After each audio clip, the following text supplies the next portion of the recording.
செய்கிறார்கள். அதன் பிறகு ரட்டமலை சீனிவாசன் அவர்கள் பறையன் என்கின்ற ஒரு இதழை நடத்தினார். அதன் பிறகு அயோத்திதாச பண்டிதர் தமிழன் என்கின்ற ஒரு இதழை நடத்தினார். இப்படி எண்ணற்ற இதழ்கள் சொல்லிக்கிட்டே வந்து போகலாம். நாம இந்த இதழ்கள் நடத்தின பணிகள்லாம் எதை சொல்லுகிறது அப்படின்னா, இந்த சமூகத்தில், ஒடுக்கப்பட்ட சமூகத்தில் நிறைய அறிவாளிகள் இருந்திருக்கிறார்கள், படித்தவர்கள் இருந்திருக்கிறார்கள் அப்படின்ற இந்த விஷயத்தை இந்த பத்திரிகைகள்லாம் நமக்கு வந்து சொல்லுது. படிக்கவே இல்லை, இவங்க யாருமே படிக்கல, தற்குறிகள் அப்படி என்பது போல ஒரு பிம்பத்தை எழுப்புகிறார்கள். ஆனால் அது அல்ல, உண்மை அல்ல. ஆனால் நம்முடைய சமூகத்தை சார்ந்த எத்தனையோ ஆளுமைகள் அந்த காலத்திலே மிகச்சிறந்த கல்வி கற்ற ஆளுமைகளாக இருந்திருக்கிறார்கள், பத்திரிகையை நடத்தியவர்களாக இருந்திருக்கிறார்கள்.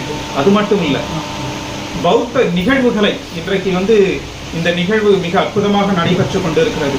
இதே போலதான் நம்முடைய முன்னோடிகள் பௌத்த நிகழ்வுகளை எல்லா இடத்துலையும் மிக அற்புதமாக நடத்தினார்கள்.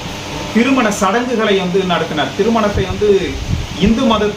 இந்து மத சடங்குகளை வச்சு நடத்தக்கூடாது அப்படின்ட்டு பௌத்த முறைப்படி நடத்தணும் அப்படின்றதுல பெரும் கவனம் செலுத்தி அந்த காலகட்டத்தில் ஆரம்ப நிலையில இருந்த பல சமூகத்தவர்களை எல்லாம் முன்னோடியாக அழைத்து அவர்களை பௌத்தத்தை பேச வைத்து பௌத்த புரிதல்களை ஏற்படுத்தி அவர்களுக்கெல்லாம் பௌத்த முறைப்படி சடங்குகளை எல்லாம் நம்முடைய முன்னோர்கள் நடத்தி வைத்தார்கள் என்றால் எவ்வளவு பெரிய விஷயத்தை அந்த காலத்திலே அவர்கள் செய்திருக்கிறார்கள் என்று வியப்பாக இருக்கிறது, ஆச்சரியப்பட்டவர்களே இருக்கிறது. இங்க இருக்கக்கூடிய ஏபி பெரியசாமி புலவர் இதுல முக்கியமான ஒரு ஆளுமையாக இருக்கிறார்.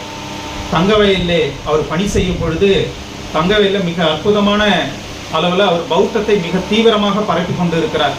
எம் ராகவர் இருக்கிறார், பி எம் ராஜரத்னம் அவங்களாம் பின்னாடி அதன் பிறகு வராங்க. ஜி அப்பாதுரையார் இருக்கிறாங்க.